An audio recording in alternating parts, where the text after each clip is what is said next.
স্বাগত জানাচ্ছি যমুনা টেলিভিশনের নিয়মিত আয়োজন প্রবাসে বাংলাদেশে বিশ্বের বিভিন্ন প্রান্তে থাকা প্রবাসীদের খবরাখবর নিয়ে আপনাদের সাথে আছি আমি দেবাশিস রঞ্জন সরকার। মধ্যপ্রাচ্যের দেশ ওমানের সালালা এলাকা মুসলিমদের কাছে বেশ তাৎপর্যপূর্ণ। বিখ্যাত নবী হজরত ইমরান আলাইহিসসালাম সহ আরও কয়েকজন নবীর সমাধি রয়েছে এই ভূমিতেই। ইমরান আলাইহিসসালামের কবর জিয়ারত করতে বিশ্বের বিভিন্ন প্রান্ত থেকে মুসলিমরা ভিড় জমান সাল্লাল্লাহ। এছাড়া মরুর দেশের অঞ্চলটিতে সবুজের সমারোহ জন্ম দেয় বিস্ময়ের। ওমান থেকে সহকর্মী মোহাম্মদ রফিকুল্লাহর তথ্যচিত্রে বিস্তারিত। ওমান মধ্যপ্রাচ্যের অন্যান্য দেশের মতোই এই দেশটির নাম শুনলে সাধারণত চোখে ভাসে ধুধু মরুর বুকে রুক্ষ বালুর রাজ্য। তবে ব্যতিক্রম ওমানের সালালাহ মরু অঞ্চলও যে অল্প কয়টি জায়গায় সবুজ শ্যামল ভূমি দেখা যায় তার একটি এই এলাকা। সমুদ্র সৈকত রেইন ফরেস্ট ছাড়াও সালালা গুরুত্বপূর্ণ ইতিহাস ঐতিহ্যের জন্য। হজরত ঈসা আলাইহিসসালামের নানা আরেক নবী হজরত ইমরান আলাইহিসসালামের রওজা অবস্থিত এই সালালাতেই প্রতিদিনই ইমরান আলাইহিসসালামের রওজা জিয়ারতে ভিড় জমান বিভিন্ন দেশের মুসলিমরা। ওমানে বসবাসরত বাংলাদেশিরাও সময় পেলেই ছুটেন এই ঐতিহাসিক স্থাপনা দেখতে। সালালাতে পরিবেশটা ওয়েদারটা অনেক ভালো। তারপর নবী ইমরান আলাইহিসসালামের খবর এখানে আছে, এটা দেখতে পেতে আর অনেক ভালো লাগতেছে। আমরা তো আগে শুনছিলাম ওনাদের খবর এখানে আছে, বাট এটা ফার্স্ট টাইম আমি নিজের চোখে দেখতেছি। আলহামদুলিল্লাহ খুবই ভালো লাগতেছে। আমরা তাহি মাসকাট সালালা আইসি ঘোরার জন্য, তো আমরা মালিকের কইছি ইমরান নবীর মাজার দেখাইছে। আলহামদুলিল্লাহ আমরা অনেক খুশি। माशाल्लाह बहुत अच्छा लगता है। उसकी वजह ये है कि ये ज़मीन जो है ना, ये नबियों की ज़मीन कहलवाती है और नए नए लोग आते हैं, इस लिहाज से लोगों के साथ अच्छा रिलेशन भी बन सकता है और अल्हम्दुलिल्लाह लोग भी यहाँ आके अच्छा फील करते हैं। গেল 5 বছর ধরে হজরত ইমরান আলাইহিসসালামের সমাধি দেখাশোনার দায়িত্বে আছেন প্রবাসী বাংলাদেশি হাফেজ এনামুল হক। আমি বিগত 5 বছর যাবৎ এখানে খেদমতে আছি আলহামদুলিল্লাহ। আমি একজন বাংলাদেশি এখানে খেদমত করতে পেরে আমার কাছে অনেক গর্ববোধ মনে করি। আমি এখানে যারাই আসে বিভিন্ন বিভিন্ন দেশ থেকে আসে এবং এরা জিয়ারাত করে, দেখাশোনা করে, সালাম করে, বাস তাদের উপর সীমাবদ্ধতা। এই নবীর রওজা জিয়ারতে এসে বাড়তি পাওয়া হিসেবে সালালার প্রাকৃতিক সৌন্দর্য উপভোগ করতে ভোলেন না দর্শনার্থীরা। মোস্তফা মাহমুদ, যমুনা নিউজ। বঙ্গবন্ধু শেখ মুজিবুর রহমানের 48তম শাহাদত বার্ষিকী ও জাতীয় শোক দিবস উপলক্ষে সংযুক্ত আরব আমিরাতে আলোচনা সভা ও দোয়া মাহফিল অনুষ্ঠিত হয়েছে। এ সময় 2004 সালের 21 আগস্ট গ্রেনেড হামলায় নিহতদের স্মরণ করা হয়। বাংলাদেশ সামাজিক সাংস্কৃতিক কেন্দ্র রাস আল খাইমার হলরুমে হয় আয়োজন। বাংলাদেশ সামাজিক সাংস্কৃতিক কেন্দ্রের সভাপতি ডক্টর আবুল ফজলের সভাপতিত্বে সঞ্চালনা করেন ভারপ্রাপ্ত সাধারণ সম্পাদক জাফর চৌধুরী। বক্তব্য রাখেন বাংলাদেশ ইংলিশ প্রাইভেট স্কুলের অধ্যক্ষ হাবিবুর রহমান, সামাজিক সাংস্কৃতিক কেন্দ্রের সাংগঠনিক সম্পাদক জসিম উদ্দিন ভূঁইয়া, অর্থ সম্পাদক মোহাম্মদ ইব্রাহিম, সহ অর্থ সম্পাদক মহিনুদ্দিন বিল্লাহ, প্রচার সম্পাদক শাহাবুদ্দিন সহ অনেকে। বাংলাদেশ সামাজিক সাংস্কৃতিক কেন্দ্রের বাসীর পক্ষ থেকে জাতির জনক বঙ্গবন্ধু শেখ মুজিবুর রহমান ও ওনার পরিবারের সকল সদস্যের রোগের আত্মার মাত্রা কামনা করছি। জাতির জনক বঙ্গবন্ধু শেখ মুজিবুরের পরিবারকে যারা 15 আগস্ট হত্যা করছে তাদেরকে যে মাননীয় নেত্রীর কাছে একটা অনুরোধ করতে তাদেরকে বিচার আনা হোক। স্পেনের বার্সেলোনায় জাতীয় শোক দিবস উপলক্ষে আলোচনা সভা ও দোয়া মাহফিল অনুষ্ঠিত হয়েছে। আয়োজন করেছে কাতালোনিয়া শাখা যুবলীগ। বার্সেলোনার স্থানীয় একটি রেস্টুরেন্টে হয় এই আয়োজন। এতে সভাপতিত্ব করেন কাতালোনিয়া যুবলীগের সভাপতি সালাউদ্দিন এবং পরিচালনা করেন মহিউদ্দিন কিশোর। প্রধান অতিথি ছিলেন দেশটির বাংলাদেশ দূতাবাসের শ্রম সচিব মোহাম্মদ মুতাসিমুল ইসলাম। উপস্থিত ছিলেন স্পেন শাখা আওয়ামী লীগের সাংগঠনিক সম্পাদক আনিসুর রহমান, মহিলা বিষয়ক সম্পাদক খাদিজা আক্তার মনিকা, কমিউনিটি ব্যক্তিত্ব আবুল বাসিদ কয়সর, মানবাধিকার কর্মী মোহাম্মদ কামরুল সহ অনেকে। সুইজারল্যান্ড শাখা আওয়ামী লীগের উদ্যোগে যথাযথ মর্যাদায় জাতীয় শোক দিবস পালিত হয়েছে।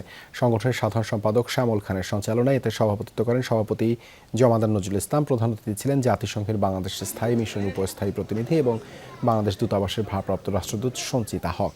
বিশেষ অতিথি ছিলেন সাবেক সভাপতি হারুন রশিদ ব্যাপারী। স্বাগত বক্তব্য রাখেন যুগ্ম সাধারণ সম্পাদক মাসুম খান দুলাল। আরও বক্তব্য রাখেন উপদেষ্টা কাজী আসাদুজ্জামান, অমির রহমান পিয়াল, মোহাম্মদ আনিস হোসাইন, মোশাররফ হোসেন শামীম সহ অনেকে। সভা শেষে ছিল মধ্যাহ্ন ভোজের আয়োজন।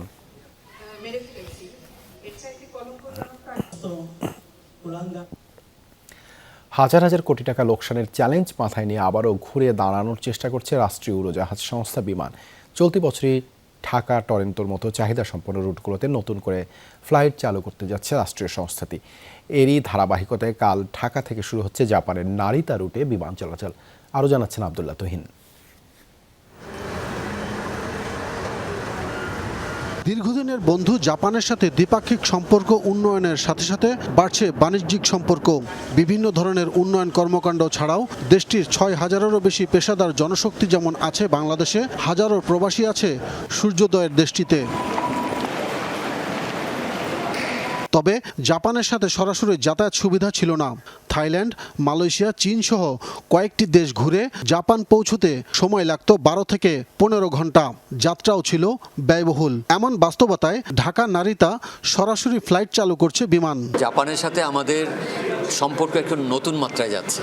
আগে শুধু ছিল দ্বিপাক্ষিক সম্পর্ক, এখন এটি আমাদের সাথে কৌশলগত সম্পর্ক। আমাদের বিনিয়োগ, বাণিজ্য, আমাদের যে উন্নয়ন সব ক্ষেত্রেই এবং আমাদের কূটনৈতিক সম্পর্ক এটি অন্য পর্যায়ে পৌঁছেছে এখন।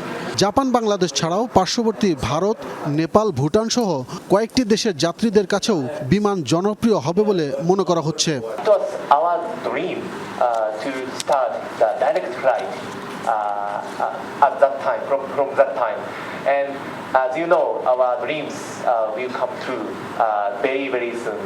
জাপানিজ অ্যাম্বাসেডর যিনি বাংলাদেশে আছেন উনি বারবার বলেছেন এই ফ্লাইটটি তাদের জন্য অত্যন্ত অ্যাট্রাকটিভ হবে, তারা আশা করছে। এবং আমাদের আশেপাশের দেশের নেপালের প্রায় 1.5 লক্ষ নেপালিজ আপনার জাপানে আছে। ভুটান থেকে যায়, আপনার আমাদের ভারত থেকে যায়, কলকাতা থেকে, দিল্লি থেকে যাচ্ছে। এবং আমাদের আরও একটা বিষয় আমরা চিন্তা করছি, নারিতা থেকে যাতে অনওয়ার্ড আমরা ওয়েস্ট কোস্টে যেতে পারি, যেটি লস অ্যাঞ্জেলেস বা ভ্যানকুভারে, এই ধরনের প্রস্তাবও আমরা পাচ্ছি এখন। করোনা মহামারী সহ নানা কারণে বন্ধ হয়ে যাওয়া গুয়াংজু চেন্নাই ফ্লাইটও আবারও চালুর পরিকল্পনা করছে বাংলাদেশ বিমান। আমরা 14 তারিখ থেকে গুয়াংজু ফ্লাইট চালু হচ্ছে এবং অক্টোবরের মধ্যে আমরা ইনশাল্লাহ চেন্নাই অপারেট শুরু করব আশা করছি। আর সব কিছু ঠিক থাকলে জেএফকে যেটা নিউ ইয়র্কের ফ্লাইটটা দুই পক্ষের মধ্যে কিছু বিষয় আছে, এখনও এটি চলমান রয়েছে। যদি এটি শেষ হয়ে যায় তাহলে বিমান বাংলাদেশ তৈরি আছে। 2024 সালেই বহু কাঙ্ক্ষিত ঢাকা নিউ ইয়র্ক ফ্লাইট চালুর প্রস্তুতি আছে বলেও জানানো হয় রাষ্ট্রীয় সংস্থাটির পক্ষ থেকে। আব্দুল্লাহ তুহিন, যমুনা নিউজ, ঢাকা। বিএনপির 45তম প্রতিষ্ঠা বার্ষিকী উপলক্ষে যুক্তরাষ্ট্রের দোয়া ও আলোচনা সভা অনুষ্ঠিত হয়েছে। যুক্তরাষ্ট্র শাখা বিএনপির উদ্যোগে হয় এই আয়োজন। সংগঠনের সাবেক সাধারণ সম্পাদক মোস্তফা কামাল পাশার সভাপতিত্বে আয়োজন পরিচালনা করেন সৈয়দ জাহাঙ্গীর সারওয়ার্দী। প্রধান অতিথি ছিলেন বিএনপি নেত্রী কণ্ঠশিল্পী বেবি নাজদিন। বিশেষ অতিথি ছিলেন বিএনপির কেন্দ্রীয় কমিটির নির্বাহী সদস্য গিয়াস আহমেদ, জসিমউদ্দিন ভূঁইয়া, বীর মুক্তিযোদ্ধা বাবুর উদ্দিন, গোলাম মাহমুদ সহ অনেকে। এ সময় বক্তারা বলেন, দেশকে অগণতান্ত্রিক সরকারের হাত থেকে মুক্ত করার আন্দোলন শুরু হয়ে গেছে। সবশেষে কেক কেটে প্রতিষ্ঠা বার্ষিকী উদযাপন করা হয়। যুক্তরাষ্ট্রের গাজী সৈয়দ মোহাম্মদ আজিজুল হক আল কাদেরি শেরে বাংলার ওরস মোবারক 2023 অনুষ্ঠিত হয়েছে নিউ ইয়র্কের ব্রুকলিনের চট্টগ্রাম সমিতি ভবনে। হয় এই আয়োজন। আয়োজক ছিল Gausia committee Bangladesh new York শাখা। এতে সভাপতিত্ব করেন সংগঠনের সিনিয়র সহসভাপতি মাহবুবুর রহমান, পরিচালনা করেন সাধারণ সম্পাদক সৈয়দ মোহাম্মদ মাইনুল হক। বক্তব্য রাখেন সংগঠনের উপদেষ্টা জালাল সওদাগর, সেলিম উদ্দিন, ইসমাইল সাহা, কবির আহমেদ, নুরুন নবী ফারুকি সহ অনেকে। উপস্থিত ছিলেন সংগঠনের নেতাকর্মীরা। আলোচনা শেষে হয় দোয়া ও মোনাজাত, সবশেষ ছিল নৈশভোজের আয়োজন।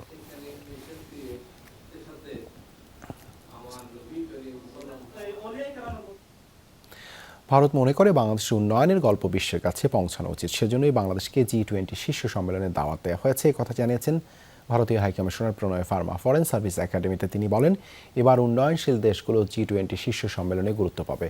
এ সময় পররাষ্ট্রমন্ত্রী বলেন, G20 শীর্ষ সম্মেলনে অংশ নিয়ে জোটটির লক্ষ্য পূরণে পরামর্শ দেবে বাংলাদেশ। প্রথমবারের মতো দক্ষিণ এশিয়ায় অনুষ্ঠিত হতে যাচ্ছে 20 দেশ আর সংস্থার অর্থনৈতিক জোট G20 সম্মেলন। এ নিয়ে ভারতের রাজধানী নয়াদিল্লিতে চলছে মহা আয়োজন।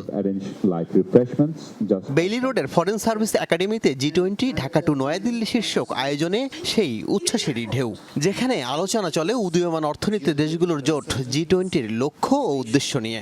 and a looming debt crisis. উদ্বোধনী আলোচনায় ভারতের হাই কমিশনার বলেন, G20-তে বাংলাদেশের প্রথমবারের অংশগ্রহণ নিশ্চিত করতে পেরে আনন্দিত ভারত। কারণ ভারত মনে করেন এবারের সম্মেলনে বাকি বিশ্বকে বলবার মতো অনেক গল্প আছে বাংলাদেশের।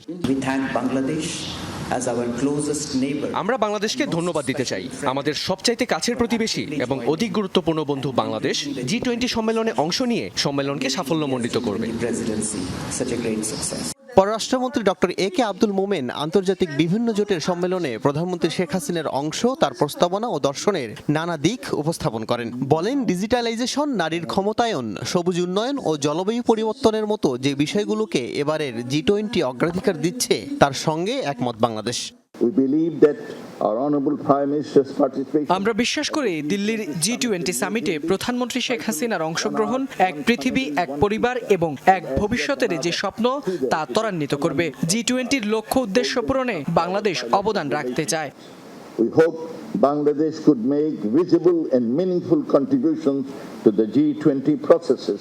এই আয়োজনে অংশ নেন ব্রিটিশ হাই কমিশনার। কথা বলেন বাংলাদেশের পরিবেশের জন্য জীবনাচরণ ও সবুজ উন্নয়ন বিষয়ে। I was very pleased that bilaterally in March this year, the UK and Bangladesh signed a climate accord.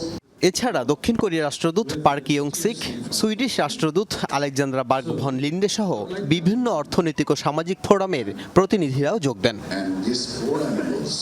Al Amin Haque, Jamuna news, Dhaka. Cinematic কায়দায় অভিযান চালিয়ে মাদকের বিশাল চালান উদ্ধার করেছে মেক্সিকোর নিরাপত্তা বাহিনী। সম্প্রতি প্রশান্ত মহাসাগরে অভিযান চালিয়ে উদ্ধার করে 4,400 কেজি কোকেইন। কালোবাজারে যার মূল্য প্রায় $1,000 কোটি কাছাকাছি। ধারণা করা হচ্ছে ইউরোপ বা আমেরিকায় কোনো দেশে পাচার করা হচ্ছিল এই বিপুল পরিমাণ মাদক। ঠিক যেন অ্যাকশন সিনেমার কোনো দৃশ্য, তবে এখানে অ্যাকশন হিরোদের ভূমিকায় মেক্সিকোর নিরাপত্তা বাহিনী। তাদের দুঃসাহসিক কর্মকাণ্ড দেখে যে কারো চোখ কপালে উঠতে বাধ্য। মাদক চালান রুখতে চালানো হয় দুঃসাহসিক এই অভিযান। কর্তৃপক্ষ জানায়, প্রশান্ত মহাসাগরীয় জলসীমায় সন্দেহজনক গতিবিধির দুটি নৌযান চিহ্নিত করে নৌবাহিনী। উত্তাল সাগরে প্রচণ্ড গতিতে এগিয়ে যাচ্ছিল সেগুলো। পরে বোটগুলো ধরতে হেলিকপ্টার নিয়ে তাড়া করে নৌবাহিনী, তবে থামানো যাচ্ছিল না কোনোভাবেই। এক পর্যায়ে চলন্ত হেলিকপ্টার থেকে দড়িতে ঝুলে বোটে নেমে সেটির নিয়ন্ত্রণ নেয় এক সেনা।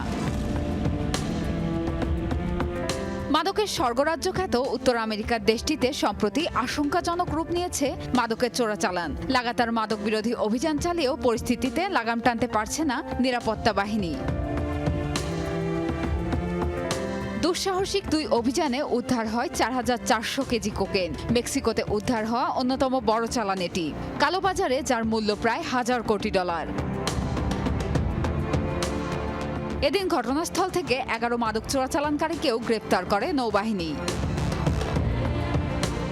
প্রিয়াঙ্কা চক্রবর্তী, যমুনা নিউজ। এই ছিল প্রবাসী বাংলাদেশে এতক্ষণ সাথে থাকার জন্য ধন্যবাদ সবাইকে।